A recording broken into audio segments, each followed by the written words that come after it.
Aqui no Jornal Jovem Pan a gente volta a falar sobre os juros, mas agora a manutenção das taxas nos Estados Unidos. O Fed também sinalizou que o PIB do país deve crescer menos. Direto então para Miami conversar com o estrategista-chefe da Avenue, Will Castro Alves. Mais uma vez, Will, sempre uma honra te receber aqui na Jovem Pan. Bem-vindo, boa noite.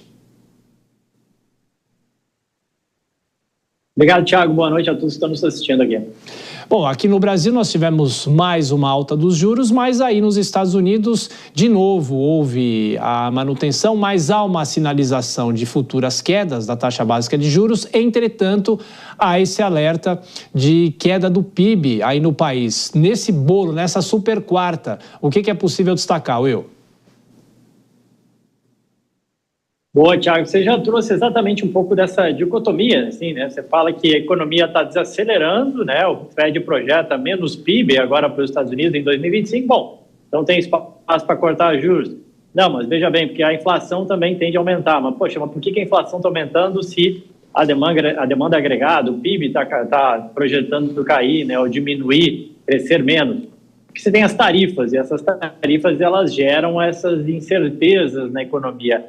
E incerteza foi a palavra principal utilizada pelo presidente do Fed, o Jerome Powell, né? Durante a entrevista. Muito foi perguntado para ele, mas então isso sinaliza determinado movimento do Fed? Não, não tem nada disso, tem muita incerteza no ar. Os agentes vêm se antecipando, as expectativas em relação à atividade econômica nos Estados Unidos arrefeceram, os dados em si nem tanto. Existe muito as expectativas, ele fala em soft data, como se fala aqui nos Estados Unidos, essas expectativas se deterioraram.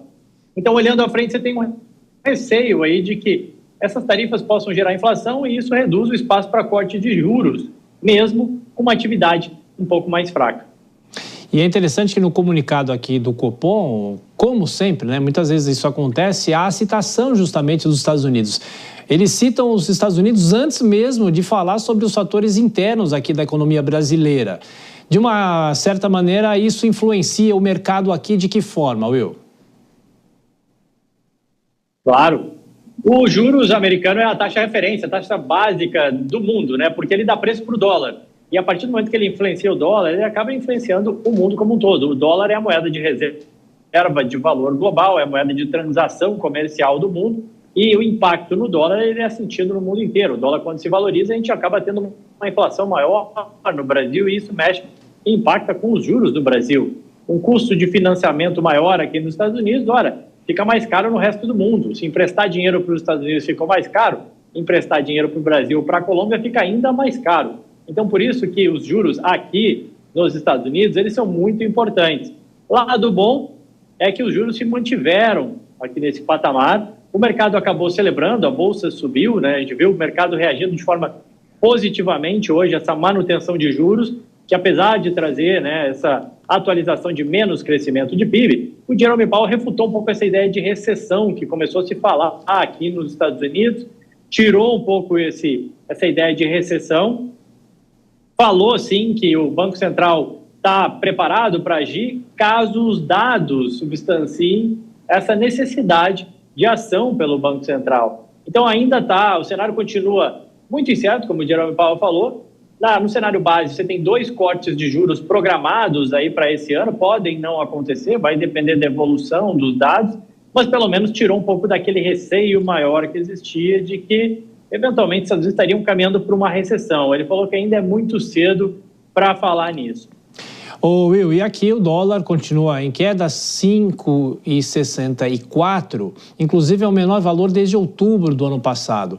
Agora a tendência é totalmente ao contrário do que a gente viveu, principalmente no fim do ano passado, ou de novo não é possível fazer qualquer tipo de previsão, é só um momento?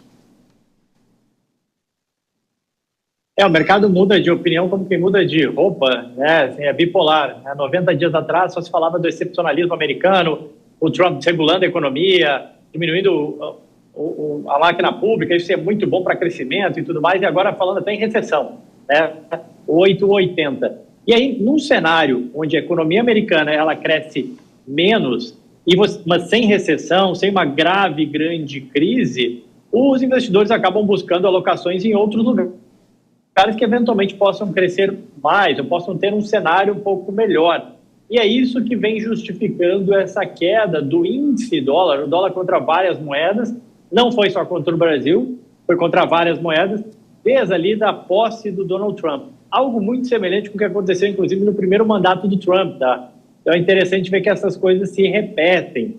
Agora, o Trump já falou, né, que ele tem interesse em ter um dólar mais desvalorizado, porque isso ajuda as exportações americanas. Então, por hora, a gente tem tido um vento favorável, sim, às outras moedas, contrário ao dólar, por isso que a gente viu contra o real sair do 6,20, vinha agora para 5,60. Agora, não dá para esquecer que internamente também a gente sempre tem muitos fatores que acabam chacoalhando o câmbio. Por hora, eles têm ficado mais de lado, por hora, eles têm ficado em stand-by, como a gente fala, mas não dá para esquecer que o risco fiscal e outros problemas que a gente tem, o próprio PIB brasileiro, né, vem falando que vem desacelerando as projeções de PIB, a inflação continua aí latente, são problemas que eventualmente podem voltar à tona e fazer preço no câmbio. Então, só muito cuidado com essa ideia de que, não, agora é daí para baixo. Não é bem assim, depende, sempre tem alguns sustos internos no Brasil, né? Will Castro Alves, direto de Miami, economista, mais uma vez, muito obrigado, Will, pela atenção e também pela análise nesta super quarta-feira da economia mundial. Muito obrigado. Obrigado, boa noite a todos.